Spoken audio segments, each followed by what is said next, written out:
PGA TOUR.com presents the Top 10 Ben Hogan Essentials. Ben Hogan was a perfectionist. In 1953, when he launched the Ben Hogan Golf Company, his goal was to make the perfect golf clubs. The Hogan Apex irons, created in 1972, were the most popular on the PGA Tour. Several years later, the Edge Game Improvement irons were among the most popular. And the first clubs that we put out was in 1954. And thank goodness we've been doing well ever since. Although Hogan clubs are no longer manufactured, the impact of the Ben Hogan Company can still be felt in the pursuit of current manufacturers who strive to put the best equipment into the hands of golfers.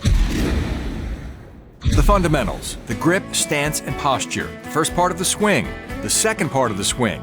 Those essential elements make up Ben Hogan's 5 Lessons, the Modern Fundamentals of Golf, a classic instruction book published in 1957 that continues to influence golfers, pro and amateur, more than 50 years later. First book I ever read, as far as golf was concerned. I was actually on a troop ship in May of 1957 and going to Middle Camp Fuji and Gotemba, Japan in the Marine Corps. Just gotten out of boot camp.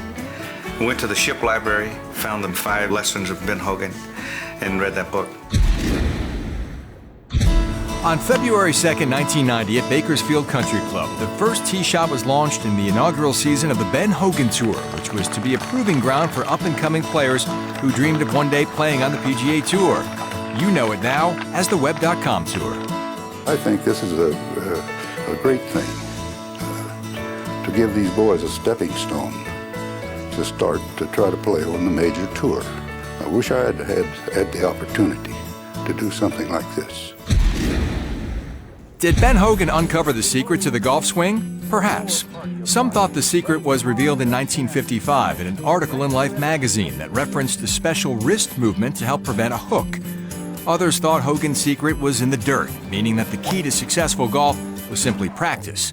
Whatever the case, the secret helped elevate Hogan to mythical status among golf fans.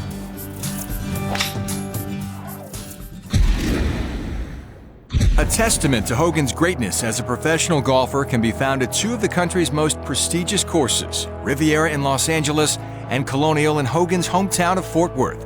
Each one is called Hogan's Alley in honor of his success he achieved there. At Riviera, Hogan won the then Los Angeles Open 3 times, as well as the U.S. Open in 1948. At Colonial, Hogan continues to hold the tournament record for most wins, winning the first 2 years in 1946 and 47, and fittingly, his final tour victory in 1959.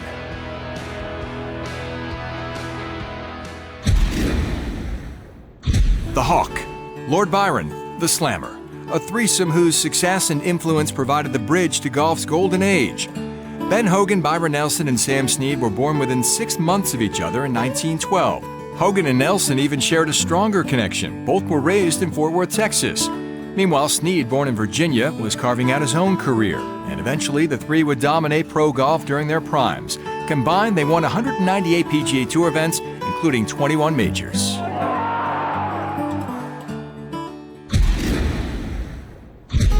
Four years removed from the auto accident that nearly took his life, Ben Hogan played just 6 tournaments in 1953. He won 5, including 3 majors. The first came at the Masters, which he won by 5 to claim the second green jacket of his career.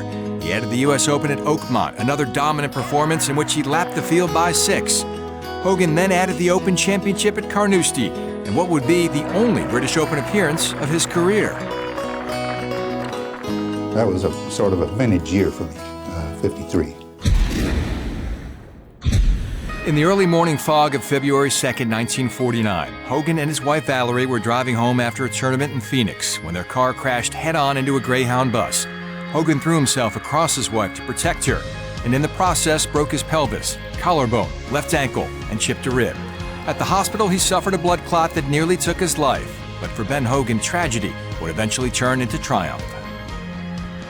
I certainly wanted to come back and win again. Not only for myself and Valerie, but for the people that wrote me and were interested. In 1950, his body still weak, but his determination at full strength, Hogan resumed his career at the Los Angeles Open, tying Sam Snead after 72 holes, forcing him to play another agonizing 18 in a playoff. Hogan eventually would lose to Snead, but the message had been sent. The Hawk was back. The list of best ball strikers in golf history usually starts with Ben Hogan, whose desire to uncover the secret of the modern swing fueled his legendary career. He certainly knew more about the golf swing than any 5 people put together that I've ever met. When I'm hitting the ball where I want, hard and crisply, Hogan once said, it's a joy that very few people experience. If you measure Ben Hogan's career simply by on-course success, he stands as one of the greatest of all time, capturing 64 victories during his time on the PGA Tour.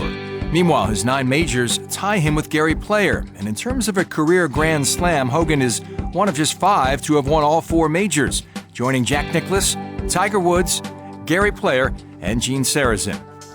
Hogan nearly gave up his pro golfing aspirations because of a lack of early success.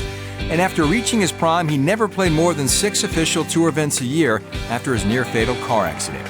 And yet he overcame those obstacles, utilizing unmatched determination to produce a Hall of Fame career.